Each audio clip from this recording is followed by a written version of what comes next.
बिस्मिल्लाहिर्रहमानिर्रहीम अस्सलामु अलैकुम वरहमतुल्लाहि वबरकातुहू। अगर आपका महबूब रूठ चुका है, आपका महबूब मोहब्बत करता है लेकिन मोहब्बत में कमी आपको नज़र आ रही है, आप चाहते हैं कि महबूब की मोहब्बत में इजाफ़ा हो जाए, तो आज का ये वजीफ़ा मैं आपके साथ शरीक करने जा रहा हूँ, जिसमें आप इंशाअल्लाह अज़ीज़ ये वजीफ़ा चंद दिन करेंगे, आपका महबूब आपसे मज़ीद और भी मोहब्बत करने लगेगा और रूठा हुआ है तो वो राज़ी भी हो जाएगा।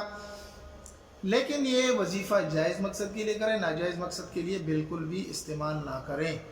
कुरान मजीद की एक मुबारक आयत है, इंशाअल्लाह अज़ीज़ मैं आपके साथ शरीक करता हूँ उसका पूरा तरीका।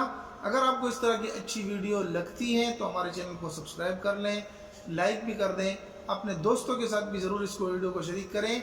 इस तरह के मसाइल अगर किसी को है तो उनके लिए भी वजीफ़ा आप दे सकते हैं। हमारे साथ अक्सर लोग रब्ता करते हैं कि यार ये नक्शा हमें बनाना मुश्किल है, तो ये आसान सा वजीफ़ा है, आप ये कर लें।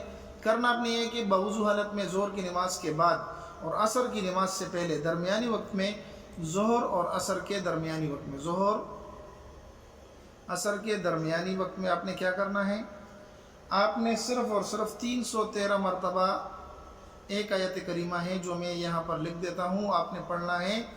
वो है युहिब्बूनहुम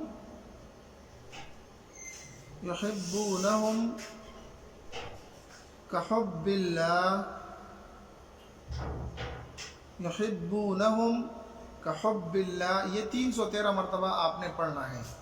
पढ़ने के बाद आपने उसको अपने तसव्वुर में रखना है, जिसको आप चाहते हैं उसको अपने तसव्वुर में रखें। तसव्वुर में रखने के बाद 313 मरतबा ये पढ़ें और तसव्वुर ही में उसके ऊपर फूंक दें इंशाअल्लाह। उसके बाद दुआ कर लें, आपका महबूब आपकी तरफ पागलों की तरह आएगा, आपका महबूब आपको चाहने लगेगा। अगर मोहब्बत में कुछ कमी है तो और भी मज़ीद मोहब्बत करने लगेगा। उम्मीद है कि ये मुख्तसर सी वीडियो, ये मुख्तसर सा वजीफ़ा आपको पसंद आया होगा। अगर पसंद आए तो ज़रूर हमारे चैनल को सब्सक्राइब करें।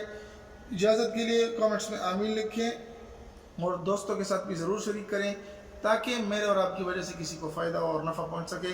मिलते एक नई वीडियो में, तब तक दुआ में याद रखें। अस्सलामु अलैकुम वरहमतुल्लाहि वबरकातुहू।